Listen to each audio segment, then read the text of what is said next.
وسلم وبارك عليه يا رب بالمصطفى بلغ مقاصدنا واغفر لنا ما مضى يا واسع الكرم يا رب بالمصطفى بلغ مقاصدنا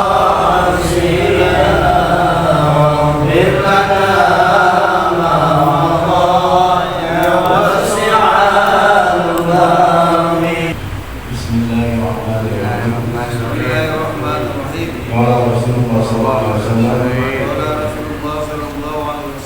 Iza qalatil mar'atu li zawjiha ma ra'aytu minka khairan qattu faqad hamidta amilata.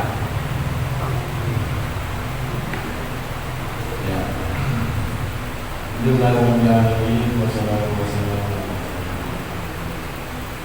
Iza qalatil mar'atu li zawjiha. Sabda Nabi sallallahu alaihi wasallam, apabila seorang istri berkata kepada suaminya, ma ra'aitu minka khairan qat.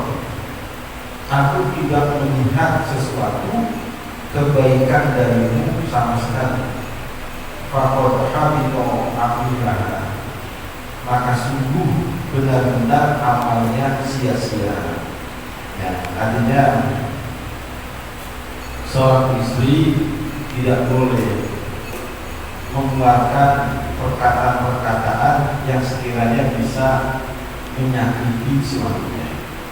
Apalagi dia mengatakan, belum pernah saya mendapatkan sesuatu dari suami dari Allah, misalnya dari emas misalnya. Ya. Jadi seakan-akan suami tidak pernah memberikan sesuatu. Ya, padahal selama hidup dengan suami, dia makan dari siapa? Dari suami. Tempat tinggal dari siapa? Dari suami. Kebutuhan hidup dari siapa? Dari suami. Memang kewajiban suami di dalam memenuhi kebutuhan anak dan istrinya. Nah, maka istri jangan sembarangan ngomong. Nah, maka dia dikatakan seperti apa? La yaskurullaha man la yaskuru nasa. Orang yang tidak bersyukur kepada Allah adalah orang yang tidak bersyukur kepada manusia. Artinya, kalau istri tidak merasa bersyukur atas apa yang diberikan oleh suaminya, mungkin istrinya ini mengatakan tidak ada sesuatu, atau tidak boleh sesuatu, mungkin sedikit, nah, tidak banyak. Berarti apa? Dia tidak bersyukur atas apa yang suaminya berikan selama ini. Akhirnya dia merasa tidak mendapatkan apapun dari suaminya. Nah, ini namanya perbuatan yang tercela. Nanti kalau istrinya seperti itu, maka dia faqad habita amaluha, maka benar-benar amalnya sia-sia. Artinya bisa berguguran akan daripada pahala yang sudah Allah berikan kepada seorang istri tersebut. Nah, jadi, ya, karena istri ini setelah menikah, maka dia menjadi kewajiban harus taat kepada suaminya. Berbeda kalau dia belum menikah, maka dia taat kepada kedua orang tuanya.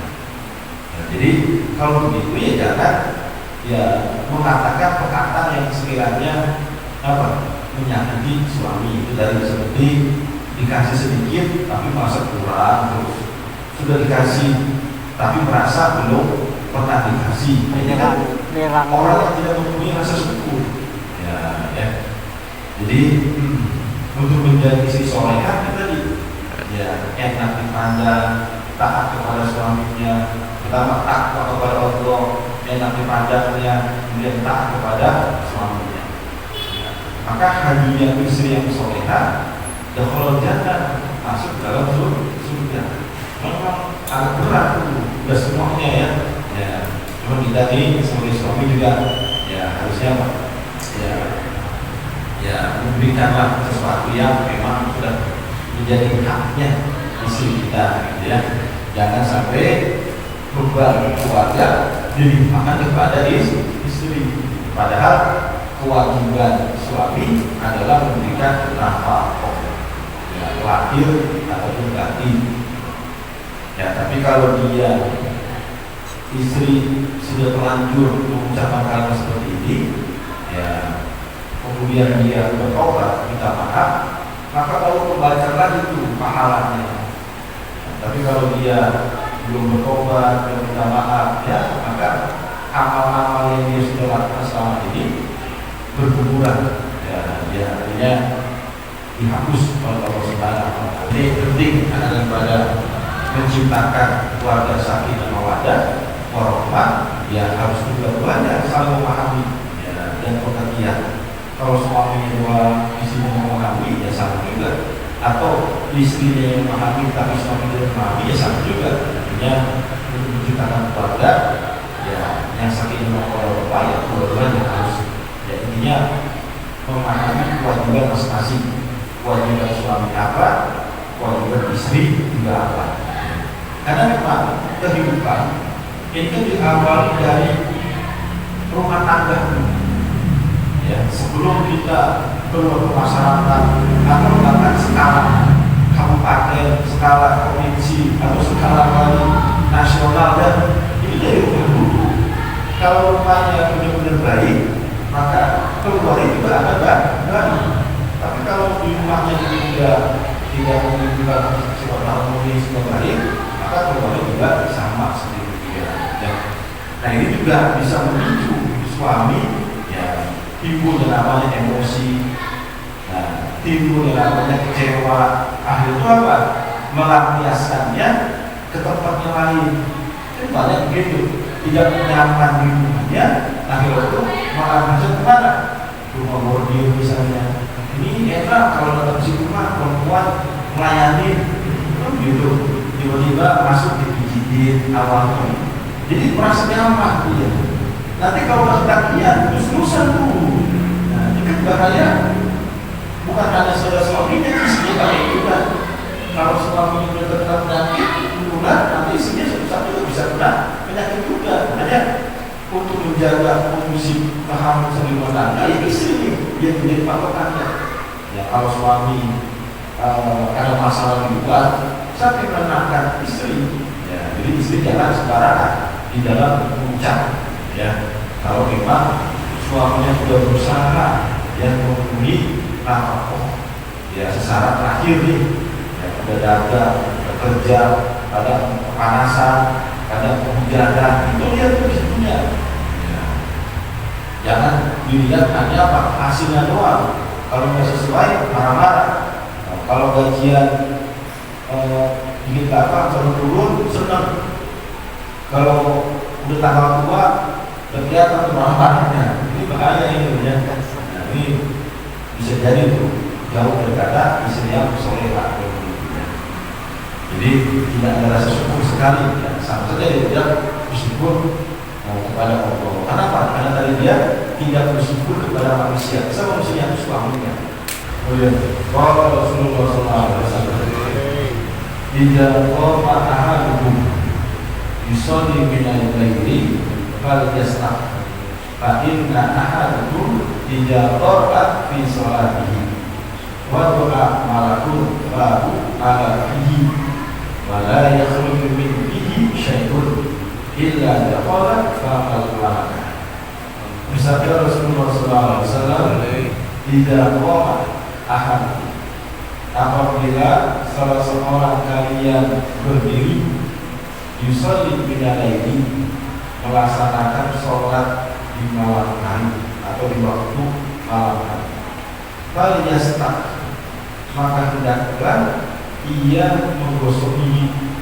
Fa inna ahadukum idza qara'a fi sholatihi, maka sesungguhnya seseorang di antara kalian apabila membaca di dalam sholatnya waktu malakun, ya, meletakkan malaikat parahu mulutnya ala fihi, atas mulut orang yang membaca, wala yakhruju dan tidaklah keluar dari mulutnya sesuatu illa dakhala fama malaka, kecuali telah masuk ke mulut malaikat. Ya, artinya apabila kita bangun di malam hari kemudian melaksanakan sholat, apa namanya, sholat tahajud, ya, atau membaca Al-Quran, ya, sholat tahajud juga bisa baca Quran juga, ya, atau sholat sunnah dan baca Quran. Berkhusus gigilah, ya, berkhusus gigilah artinya apa? Suruh memakai siwak, ya, memakai siwak. Ya, kalau nggak ada siwak, ya boleh dengan sikat gigi. Maka sesungguhnya seseorang dari kalian apabila membaca Al-Quran di dalam sholatnya, itu ada malaikat yang dimana meletakkan mulutnya di depan atau di atas mulut orang yang baca tersebut, ya, dan tidak keluar dari dalam mulutnya akan sesuatu kecuali telah masuk ke mulutnya malaikat. Nah, artinya kita di sini senantiasa daripada memakai sifat, ya, ketika ini melaksanakan sholat, ya, bukan sekedar sholat malam. Kenapa? Karena setiap sholat sudah sunnah, ya, dengan memakai sifat. Ya, mungkin khusus ketika sholat malam, kenapa? Karena malam itu kita perlu tidur, pasti kita sudah berubah yang tadinya berbau menjadi bau. Untuk menghilangkan bau tersebut, salah satu dengan cara memakai sifat. Nah, maka kenapa kita harus memakai sifat atau biarkan membersihkan gigi kita, ya? Maka sebenarnya ketika kita dalam sholat kemudian membaca Al-Quran, di situ ada malaikat yang langsung berhadapan dengan kita. Lalu mendengar kita, mulut kita dengan malaikat itu berhadapan. Makanya jangan sampai kita dalam keadaan sholat membaca Al-Quran dalam keadaan mulut baru. Ini malaikat yang tadi itu malaikat itu malaikat yang menulis akan daripada kebaikan buat kita. Artinya malaikat yang tugasnya untuk kebaikan. Nah, kalau ternyata kita mulutnya sudah dirusak lagi, ya, kemudian dalam keadaan, ya, baru kemudian sholat, ya, maka mengurangi akan daripada pahala yang Allah berikan kepada kita. Karena malaikat itu ketika kita melakukan sholat, dia sangat antusias untuk mendengarkan apa yang kita ucapkan. Nah, karena di dalam sholat yang kita ucapkan adalah ayat-ayat Al-Quran, surah Al-Fatihah utamanya, ya. Maka, ya, ini menunjukkan isyarat, ya, entah itu sholat fardu ataupun sholat sunnah, malam ataupun siang sebenarnya. Ini kemudian daripada disunahkan dikatakan bukan mensikat gigi, bukan, ya. Bukan. Jadi ibarat sikat gigi gosok-gosok, ya, gosok-gosok. Entah pakai sikat gigi atau dengan simak. Atau kita kalau lebih punya, ya, dengan kain itu tidak masalah, boleh juga. Karena sholat itu memang merupakan tempat, ya, datangnya daripada rahmat Allah Subhanahu wa Ta'ala. Maka seharusnya, ya, kita di dalam sholat itu kan mulia, baca Quran juga mulia. Maka berpadunya kemuliaan antara sholat dan membaca Quran ini bisa mendapatkan rahmat Allah yang begitu besar. Tapi kalau kita tidak melakukan dengan cara sunnah-sunnah Nabi dari itu seperti menggosok gigi dengan sifat dengan gigi, ini bisa mengurangi daripada pahala yang atau rahmat yang Allah berikan. Qala Rasulullah sallallahu alaihi wasallam, "Idza qama ahadukum minal laili fastahdzama al-Qur'an ala lisan falam yadri ma yaqulu fal yaqulu."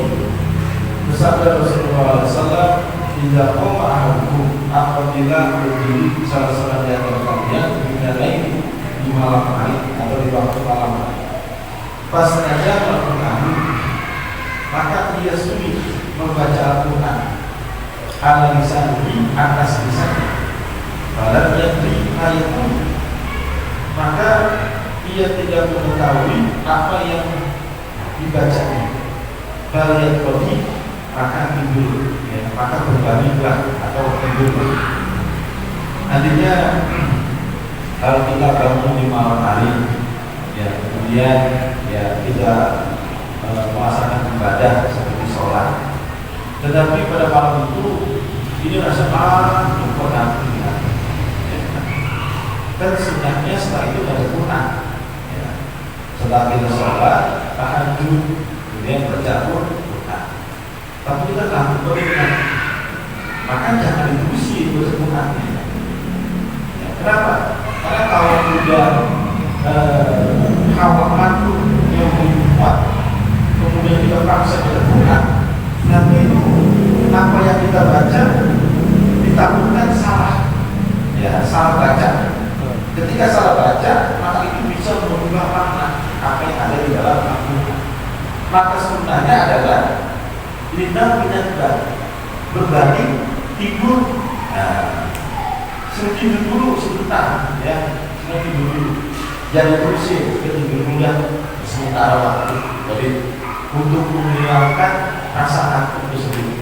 Tapi kalau kondisi kita tidak memungkinkan itu, ya agama kita menyarankan sudah lebih baik istirahatkan dulu pada kamu, jangan dilanjutkan dengan ibadah yang lain. Dari takutnya dari kalau Quran ini bisa salah bacanya dan bisa berubah daripada makna apa yang ada gara-gara dan kamu yang maju ya. Orang ego udah apa yang dikatakan? Nah, ada begitu kita bangun tahajud misalnya di sholat, coba dua rakaat, itu nanti berdebat nggak bisa. Udah tidur nggak apa-apa. Yang penting kita udah melakukan ya satu ibadah di malam hari, yaitu dengan mengerjakan sholat tahajud. Ya. Tapi sebelum atau setelah sholat tahajud seharusnya apa? Dilaksanakan sholat witir, karena sholat witir penutup daripada sholat selama seharian. Tapi kalau kita sudah sholat witir pada isya, ya tidak ada masalah, boleh saja. Ya. Tinggal sholat tahajudnya saja kita lakukan. Atau kita dari itu misalnya mau menambah di dalam rakaat sholat misalnya. Nah, kalau mengantuk bapak sudah segera selesaikan sholatnya, kemudian tidur dulu. Ya. Karena dari itu takutnya kalau dalam keadaan ngantuk tadi sama di dalam sholat nanti dia baca-bacanya tidak dia mengetahui apa yang dia baca, atau dia tidak memahami itu dalam beberapa rukun di dalam sholat yang dilaksanakan belum. Nah, gara-gara dari sakit takutnya, akhirnya itu sholatnya bisa berkala, jadinya bisa rusak ini. Tapi kan ini ngantuk yang begitu sangat. Ya. Tapi kalau baru nama sudah bolos ya bolehlah kita nanti masih bisa kita kita